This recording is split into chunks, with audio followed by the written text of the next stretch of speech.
The Syrian war reignited on November 27th as several militant groups led by al-Qaeda-affiliated Hayat Tahrir al-Sham launched a large-scale offensive from the greater Idlib region against the Syrian Arab Army.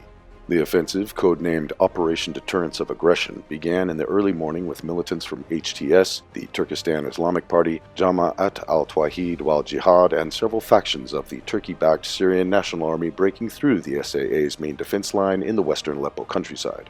The attackers were quickly met with heavy airstrikes by both the Russian Aerospace Forces and the Syrian Arab Air Force. This was the first time Syrian warplanes have bombed targets in Greater Idlib since Russia and Turkey brokered a ceasefire in the region on March 5th of 2020. The HTS-led offensive put an end to the agreement. Despite taking heavy losses, by the end of November 27th, the militants managed to capture the key 46th Regiment base, in addition to several towns, including the town of Hawar, some 10 kilometers away from Aleppo City. On November 28th, the militants made a new push in the western Aleppo countryside, another dozen towns or so, including Khan al-Assal, which is located around 6 kilometers away from the western entrance of Aleppo City. The militants also advanced to the southwest of the city, capturing the town of al-Zabra, which is located on the strategic M5 highway, the main route to Aleppo. The highway was closed as a result. Further southwest of Aleppo, the militants managed to capture the town of al-Barkoum right next to the strategic Al-Iyas hill. Another attack, led mainly by Turkey-backed fighters, targeted the town of Andan to the northwest of Aleppo late on November 28th. However, no success was reported there.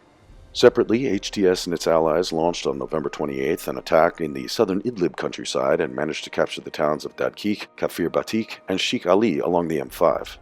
Late on the 28th, large reinforcements from the 25th Special Mission Forces Division, the 4th Armored Division, the Republican Guards, the Special Mission Forces, and other formations of the SAA began to arrive on the front lines. There were also reports of limited counterattacks and Syrian troops recapturing Khan al-Assal.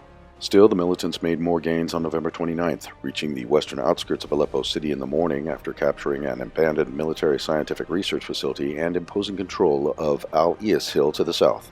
Later in the afternoon, the militants stormed Aleppo City from the western direction, capturing the new Aleppo suburb and entering several other nearby areas. The city could quickly fall into the hands of the militants if the SAA failed to prepare defenses for urban fighting. The army may be, however, planning to flank them from the outskirts of the city. The Russian Center for Reconciliation in Syria said that some 400 militants from HTS and its allies were killed in the first 24 hours of the offensive.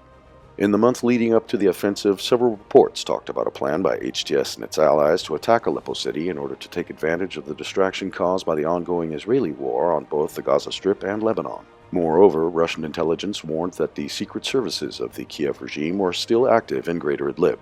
However, Turkey, who maintains a large force in the region, did nothing to prevent the offensive.